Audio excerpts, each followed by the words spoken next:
I wish to speak a word for nature, for absolute freedom and wildness, as contrasted with freedom and culture, merely civil, to regard man as an inhabitant or a part and parcel of nature, rather than a member of society. I wish to make an extreme statement. If so, I may make an emphatic one, for there are enough champions of civilization, the minister and the school committee, and every one of you will take care of that.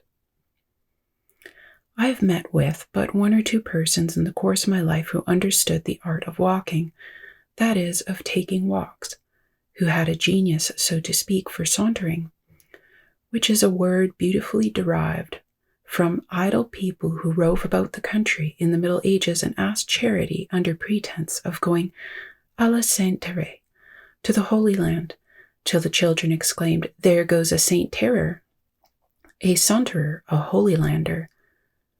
They who never go to the Holy Land in their walks, as they pretend, are indeed mere idlers and vagabonds, but they who do go there are saunterers in the good sense, such as I mean. Some, however, would derive the word from san terre, without land or home, which therefore in the good sense will mean having no particular home, but equally at home everywhere, for this is the secret of successful sauntering.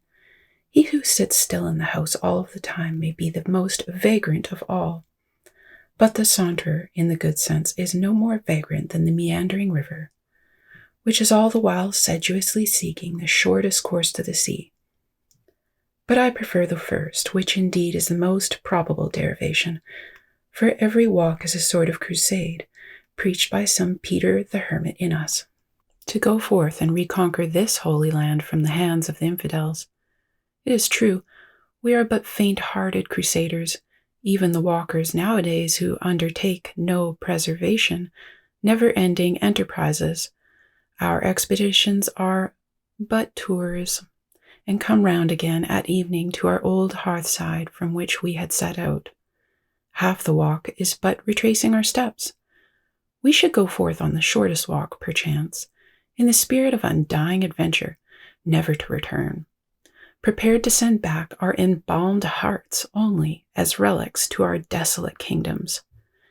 If you are ready to leave your father and mother and brother and sister and wife and child and friends and never see them again, if you had paid your debts and made your will and settled all your affairs and are a free man, then you are ready for a walk. To come down to my own experience, my companion and I, for I sometimes have a companion, take pleasure in fancying ourselves knights of a new order, or rather an old order, not equestrians or cavaliers, not ritters or riders, but walkers, a still more ancient and honorable class, I trust. The chivalric and heroic spirit which once belonged to the rider seems now to reside in us, or perchance to have subsided into the walker, not the knight, but the walker errant. He is a sort of fourth estate, outside of church and state and people. We have felt that we almost alone hereabouts practice this noble art, though, to tell the truth, at least, if their own assertions are to be received, most of our townsmen would fain walk sometimes as I do, but they cannot. No wealth can buy their requisite leisure, freedom, and independence, which are the capital in this profession. It comes only by the grace of God. It requires a direct dispensation from heaven to become a walker. You must be born into a family of walkers. Ambulator nascitur non fit. Some of my townsmen, it is true, can remember and have described to me some walks which they took 10 years ago, in which they were so blessed as to lose themselves for half an hour in the woods, but I know very well that they have confined themselves to the highway ever since, whatever pretensions they may have to belong to the select class. No doubt they were elevated for a moment, as by the reminiscence of a previous state of existence, where even they were foresters and outlaws. When he came to a green wold in a merry morning, there he heard the notes small of birds merry singing. "It is fairer gone," said Robin, "that I was last here. Me list a little for to shot at the dawn deer." I think I cannot preserve my health and spirits unless I spend 4 hours a day at least And it is commonly more than that, sauntering through the woods and over the hills and fields, absolutely free from all worldly engagements. You may safely say, a penny for your thoughts, or £1,000. When sometimes I am reminded that the mechanics and shopkeepers stay in their shops, not only all the forenoon, but all the afternoon too, sitting with crossed legs, so many of them, as if the legs were made to sit upon and not stand or walk upon, I think that they deserve some credit for not having all committed suicide long ago.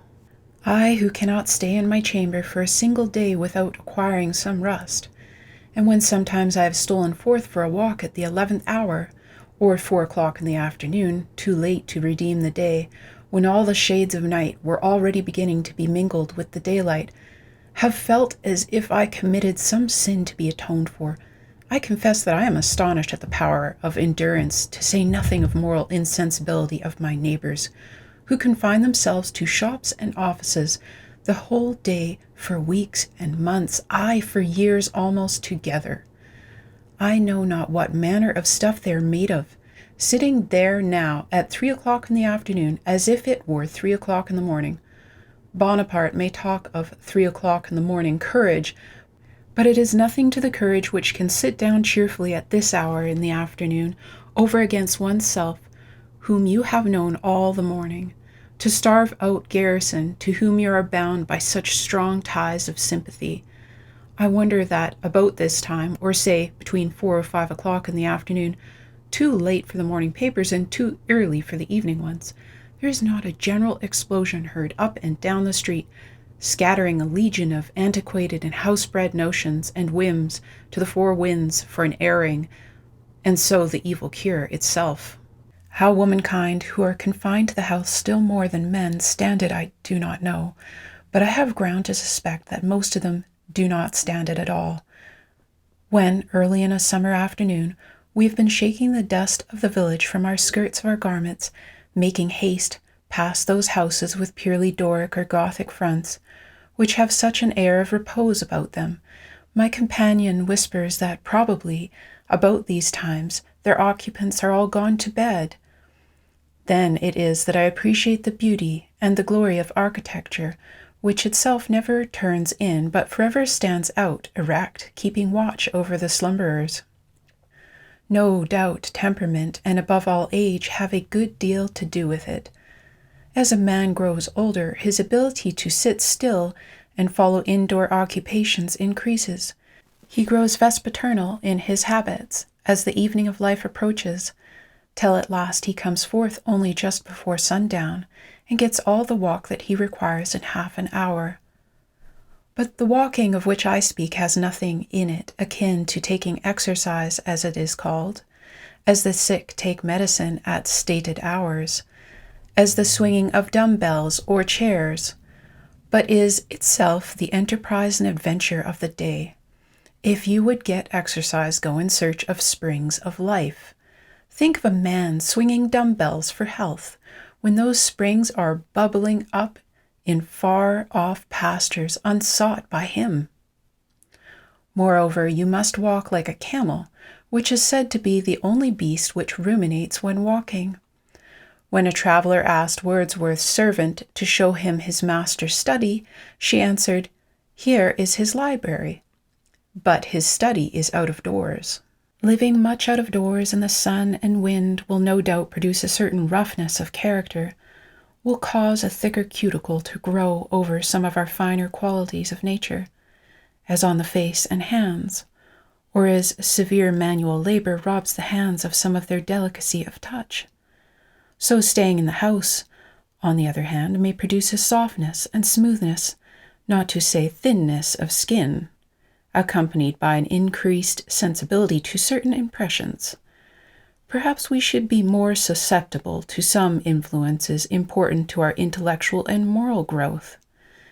If the sun had shone and the wind had blown on us a little less, and no doubt it is a nice matter to proportion rightly the thick and thin skin, but methinks that it is scruff that will fall off fast enough, that the natural remedy is to be found in proportion, which the night bears to the day, the winter to the summer, thought to experience.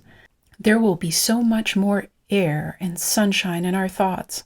The callous palms of the laborer are conversant with finer tissues of self-respect and heroism, whose touch thrills the heart, than the languid fingers of idleness. That is mere sentimentality that lies abed by day and thinks itself white, far from the tan and callous of experience.